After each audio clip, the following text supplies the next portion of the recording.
அல்லவோ. இதை சிறப்பாய் கொண்டாடிடவே புறப்பட்டு வாரீர் தோழர், தேவதாயின் மாதம் இது அல்லவோ.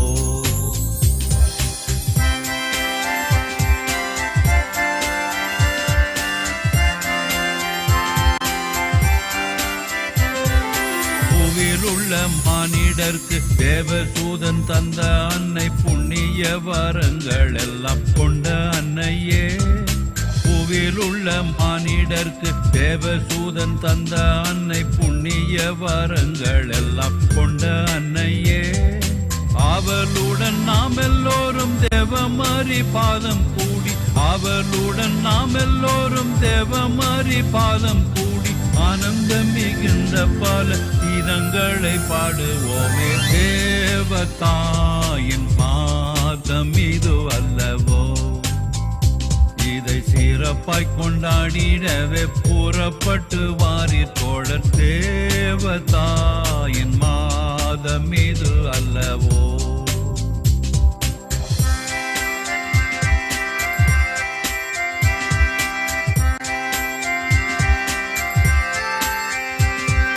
தோட்டங்களில் உள்ள பல வாட்டம் இல்லா புஷ்பங்களை தோடு தோடாய் சேர்த்து நல்ல மாலை கட்டுவோம். தோட்டங்களில் உள்ள பல வாட்டமில்லா புஷ்பங்களை தோடு தோடாய் சேர்த்து நல்ல மாலை கட்டுவோம். கூட்டமாய் எல்லோரும் சேர்ந்து வீட்டில் உள்ள பேரை சேர்த்து, கூட்டமாய் எல்லோரும் சேர்ந்து வீட்டில் உள்ள பேரை சேர்த்து, கோயிலுக்கு சாயரட்சி அவளுடன் போவோம் வாரீர், தேவதாயின் மாதம் இது அல்லவோ. இதை சிறப்பாய் கொண்டாடிடவே புறப்பட்டு வாரீர் தோழர், தேவதாயின் மாதம் இது அல்லவோ.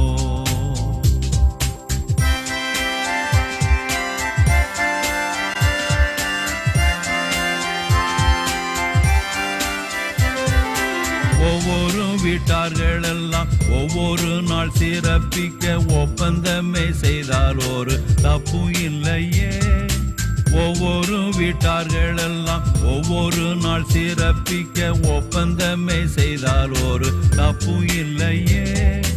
இவ்விதமாய் செய்தால் பலன் எவ்வளவோ கூடி வரும், இவ்விதமே செய்தால் பலன் எவ்வளவோ கூடி வரும். இந்த மாதம் எல்லோருக்கும் நல்ல அதிர்ஷ்டம் உள்ளதாகும், தேவதாயின் மாதம் இது அல்லவோ. இதை சிறப்பாய் கொண்டாடிடவே புறப்பட்டு வாரீர் தோழர், தேவதாயின் மாதம் இது அல்லவோ.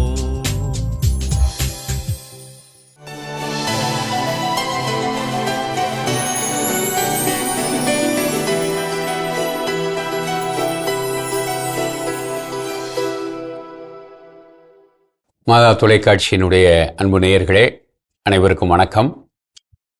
அன்னை மரியாவை கன்னியர்களின் அரசி என்று நாம் அழைக்கிறோம். அன்னை மரியாவை திருச்சபை தொடர்ந்து கன்னி என்று அழைத்து வருகிறார், த வர்ஜின் மதர். ஒரு ஆணுடைய தொடர்பின்றி தூய ஆவியாரின் வல்லமையால் அவர் தன் திருமகன் இயேசுவை பெற்றெடுத்தார். அவர் முக்காலத்தும் கன்னி என்று அழைக்கப்படுகிறார். திருச்சபை மரபிலே முக்காலத்தும் கன்னி என்பது இயேசுவினுடைய பிறப்புக்கு முன், பிறப்பின் போது, பிறப்புக்கு பின். பிறப்புக்கு முன், பிறப்புக்கு பின் அவர் கன்னியாக இருந்தார் என்பது அவருடைய வரலாற்றிலிருந்து தெளிவாகிறது. நற்செய்தி சொல்லுகிற செய்திகளிலிருந்து தெளிவாகிறது. இந்த பிறப்பின் போது கன்னிமை என்பதை எப்படி புரிந்து கொள்வது என்று திருச்சபை தந்தையர்கள் விளக்கியிருக்கிறார்கள். இறையியல் விளக்குகிறது. பாவத்தின் விளைவாகத்தான் பேறுகால வேதனை உலகிற்கு வந்தது என்று தொடக்க நூல் சொல்லுகிறார். கடவுள் ஆதி பெற்றோர் பாவம் செய்த பொழுது தனித்தனியாக தண்டிக்கிறார். பாம்பை பார்த்து நீ நிலத்தில் ஊர்ந்தே செல்வாய் என்று சபிக்கிறார். ஆதாமை பார்த்து நெற்றி வேர்வை நிலத்தில் விழ நீ உழைத்து உண்பாய் என்று சொல்கிறார். ஏவாளை பார்த்து நீ பேறுகால வேதனையுற்று பிள்ளையை பெறுவாய் என்று சொல்கிறார். எனவே பாவத்தின் விளைவுதான் பேறுகால வேதனை என்று நம்பப்படுகிறது. அன்னை மரியா பாவமற்றவர். அவர் கருவாகும் பொழுதே பாவத்திலிருந்து காக்கப்பட்டவர். எனவேதான் அவர் அமல உற்பவி என்று அழைக்கப்படுகிறார். எனவே அவர் பாவம் அறியாதவராக இருந்தார், கன்னியாக இருந்தார், அமல உற்பவியாக இருந்தார். அதனால் அவர் இயேசுவை பெற்றெடுக்கும் பொழுது அவருக்கு பேறுகால வேதனை இல்லை. அதுதான் கன்னிமை, பிறப்பின் போது கன்னிமை என்று விளக்கப்படுகிறார். எனவே இப்படி அன்னை மரியா கன்னியாக இருந்தார். அவருடைய கன்னிமையை நாம் திருச்சபை முழுவதும் கொண்டாடுகிறோம். அவர் கன்னியாக இருந்தது மட்டுமல்ல, கன்னியர்களுக்கு அரசியாக இருக்கிறார் என்பதுதான் மிக முக்கியமான செய்தி. கன்னியர்கள் யாரெல்லாம்? கன்னியர்கள் தங்களுடைய கற்பை கடவுளுக்கு ஒப்பு கொடுத்து மனம் ஆகாமல் வாழ்நாள் முழுவதும் கன்னிகளாக வாழ்கிற எத்தனையோ துறவற சபைகளைச் சேர்ந்த கன்னியர்கள், அல்லது துறவு வாழ்வை மேற்கொள்ளாமலே கன்னியர்களாக கடவுளுக்காக வாழ்கிற நபர்கள். இப்படி இவர்களுக்கெல்லாம் அன்னை மரியா அரசியாக இருக்கிறார். இந்த கன்னிமை என்பது என்ன? கடவுளுக்கு தங்களை முழுமையாக ஒப்பு கொடுப்பது, உடைபடா உள்ளம், கடவுளுக்கு முழுமையாக நேர்ந்தளிப்பது. எனவே இயேசுவையே தங்களுடைய பத்தாவாக கொண்டு அவர்கள் முழுமையாக தங்களுடைய வாழ்வை அர்ப்பணித்து கற்பை ஒப்பு கொடுத்து வாழ்கிற நபர்கள். இது கடினமான ஒன்றுதான். ஆனால் அன்னை மரியா போன்று கடவுளை, ஆண்டவர் இயேசுவை மையப்படுத்தி வாழ்கிற பொழுது அது கடினமானது அல்ல. பொன்னேதும் பொருளேதும் புகழேதும் வேண்டேன், நின்பாதம் சரணன்றி பிரிதொன்றும் வேண்டேன் என்று உடைபடா உள்ளத்தோடு வாழ்கிற நபர்கள் கன்னியர்கள். கடவுளுக்கு முழுமையாக தங்களை ஒப்பு கொடுத்து வாழ்கிறவர்கள் கன்னியர்கள். இந்த கன்னியர்களுக்கு அரசியாக, இவர்களுடைய கன்னிமை வாழ்வுக்கு எடுத்துக்காட்டாகவும் முன்மாதிரியாகவும் இருப்பவர் அன்னை மரியா. எனவே இவர்களுக்கெல்லாம் அரசியாக திகழ்கிற அன்னை மரியாவை அவர்கள் கன்னியர்கள் தங்களுடைய முன்மாதிரியாக கொண்டு வாழ்கிறார்கள். ஜெபத்திலும் தவத்திலும் பிறரன்பு சேவையிலும் கன்னியர்கள் வாழ்கிற வாழ்வுக்கு அன்னை மரியா அரசியாக திகழ்கிறார். மரியே வாழ்க.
புனித மரியே, இறைவனின் புனித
இறைவனின் செம்மறியே, எங்கள் பாவங்களை பொறுத்தருளும்.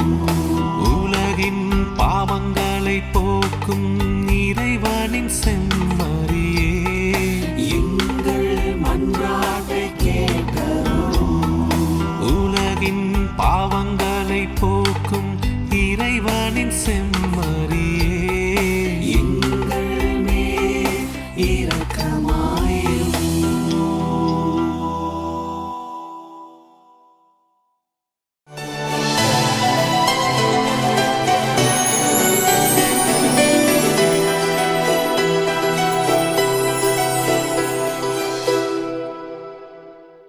வணக்கம் இனிய இதயங்களே.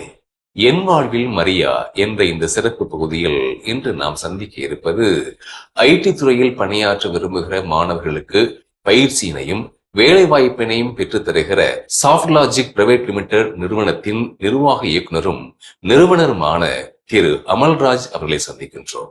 வாருங்கள் சந்திக்கலாம். ஐயா வணக்கம். வணக்கம். மரியனையிடம் பிடித்த விடயம் அப்படின்னா நீங்க எதை சொல்லுவீங்க? அன்னையிடம் எனக்கு பிடித்த விடயம் அவர்களின் தைரியம்.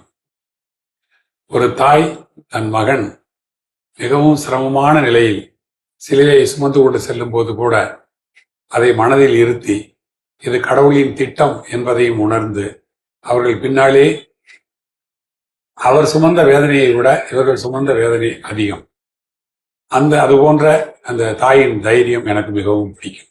நீங்கள் மரியனின் மீது அதிக பக்தி கொண்டவர் என்று எனக்கு தெரியும். இந்த பக்தி வர காரணம் என்ன?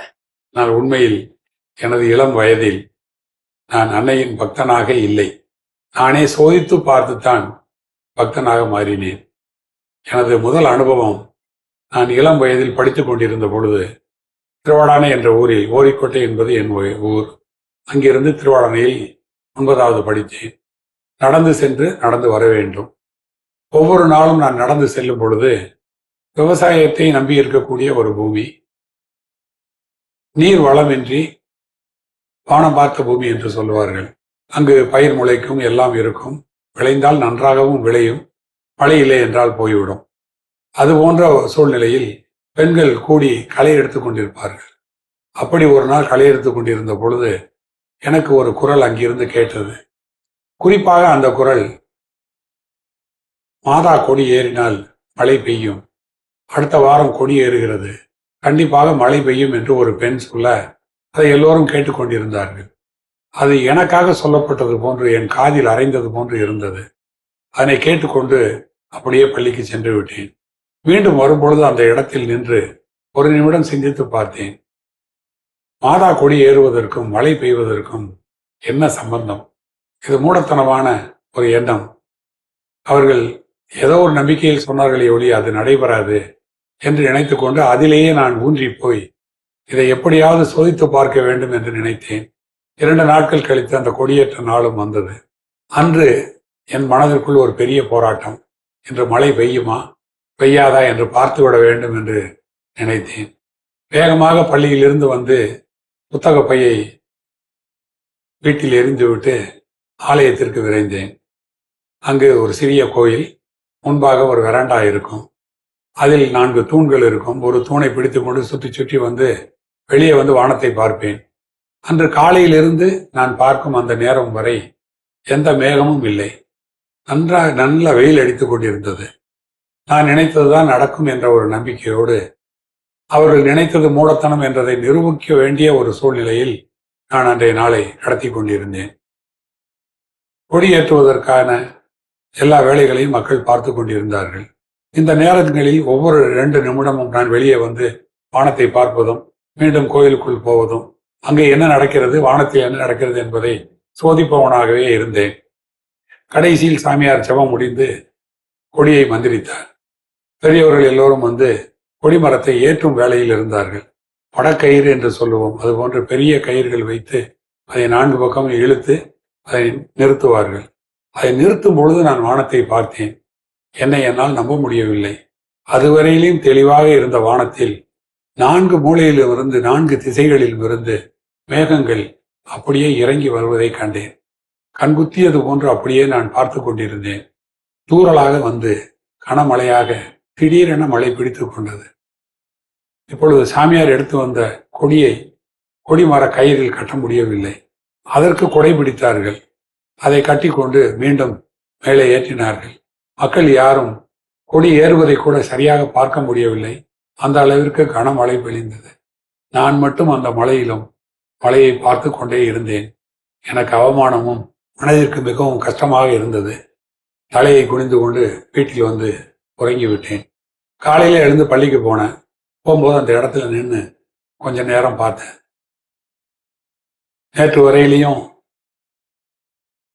வறண்டு போய் இருந்த அந்த தரை இன்னைக்கு கரண்டைக்கால் அளவுக்கு தண்ணியோடு இருந்தது. நேற்று வெட்டி கொண்டிருந்த களை இன்று பிடுங்கப்பட்டு தண்ணீரில் எடுத்துக்கொண்டிருந்தார்கள். சிந்தித்து கொண்டே அந்த பெண் சொன்னதை யோசித்தேன். மாதா கொடி ஏறினால் மழை பெய்யும் என்றால் அது மூடத்தனம் என்று நாம் நம்பினோம். நாம் அறிவுபூர்வமாக சிந்தித்து பேசியதாக நினைத்தோம். அறிவையும் விஞ்சியது இறை ஞானம்தான்.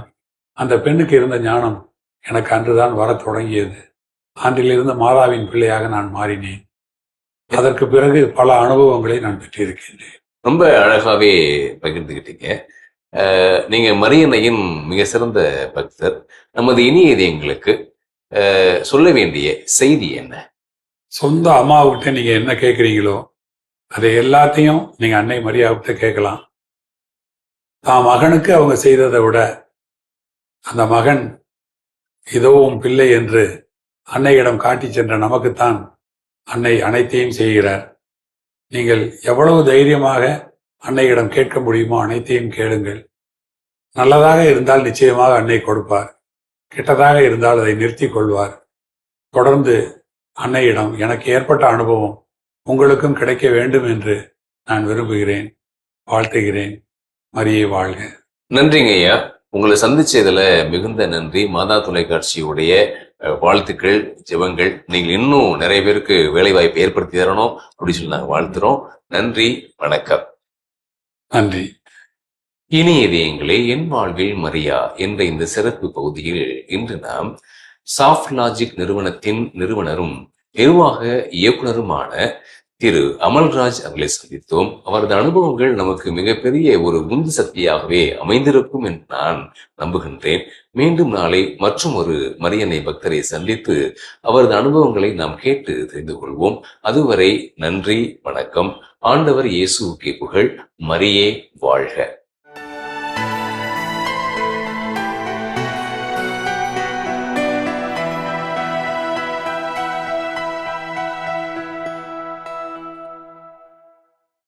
எல்லாம் வல்ல இறைவாம், எங்கள் அன்னையும் உம் திருமகனின் அன்னையுமாகிய கன்னிமரியாவை கன்னியர்களின் அரசியே என்று நாங்கள் போற்றி புகழ்கின்றோம். ஆமாண்டவரே, பழைய ஏற்பாட்டு காலத்திலே கன்னியராக வாழ்ந்து தங்கள் வாழ்வை உமக்கு அர்ப்பணித்த அந்த கன்னியரின் வரிசையிலே அவர்கள் எல்லாரையும் விட மிகச் சிறந்தவராகவும் இளம் வயதிலிருந்தே கன்னிமை வாழ்வை மேற்கொண்டு அதை மிக நுணுக்கமாக வாழ்ந்தவராகவும் எங்கள் அன்னை திகழ்கின்றார்கள். அதே போல இன்று உலகிலே வாழும் அனைத்து கன்னியர்களுக்கும் கன்னிமையை வாழ்வதற்கு முற்படும் ஆண்கள் பெண்கள் எல்லாருக்கும் அவர் ஒரு முன்மாதிரியாகவும் ஒரு தூண்டுதலாகவும் அவர்களுக்காக இறைவனிடம் மன்றாடி தங்கள் கன்னிமை வாழ்வை அவர்கள் முழுமையாக வாழ எங்களுக்கு உதவுகின்றவராகவும் அன்னை மரியா திகழ்கின்றார்கள். அவர்களை கன்னியர்களின் அரசியே என்று போற்றுகின்ற இந்த வேளையிலே ஆண்டவரே, நாங்கள் உம்மை வேண்டுகின்றோம். கன்னிமை வாழ்வை மேற்கொண்டிருக்கின்ற துறவியர், அருட்பணியாளர் அனைவரும் அந்த கன்னிமையின் மேன்மையை உணர்ந்தவர்களாக பல சங்கடங்களுக்கும் துன்பங்களுக்கும் இடையிலே கூட முழுமையான கன்னியை வாழ்வை வாழ்ந்து உமது அரசை கட்டி எழுப்பும் வீரர்களாக அவர்கள் செயல்பட அன்னை மரியாவின் வேண்டுதலை ஏற்று எங்கள் ஒவ்வொருவருக்கும் துணை புரிவீராக. எல்லாம் வல்ல இறைவன், தந்தை, மகன், தூய ஆவியார் உங்கள் அனைவருக்கும் ஆசி வழங்குவாராக. ஆமேன்.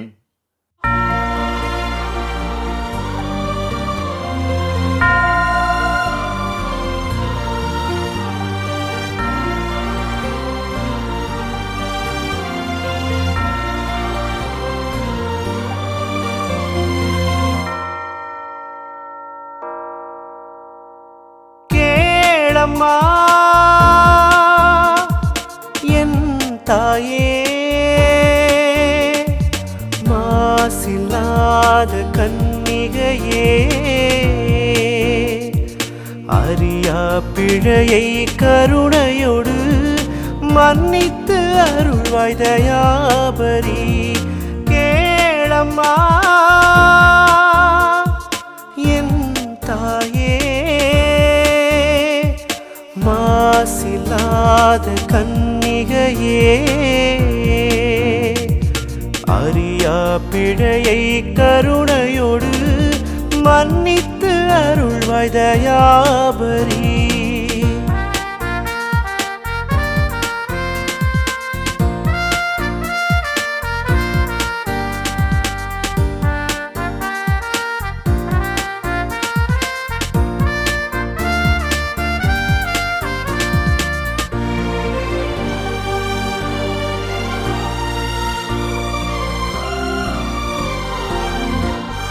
தங்கத்திலான உப்பரிகை தாவீது வம்சத்தாய்மரி, தங்கத்திலான உப்பரிகை தாவீது வம்சத்தாய்மரி, சாரோனின் ரோஜா தோட்டம் நீ ஆசீர்வதியும் அம்மா. கேளம்மா என் தாயே, மாசில்லாத கன்னிகையே, அறியா பிழையை கருணையோடு மன்னித்து அருள்வாய் தயாபரி.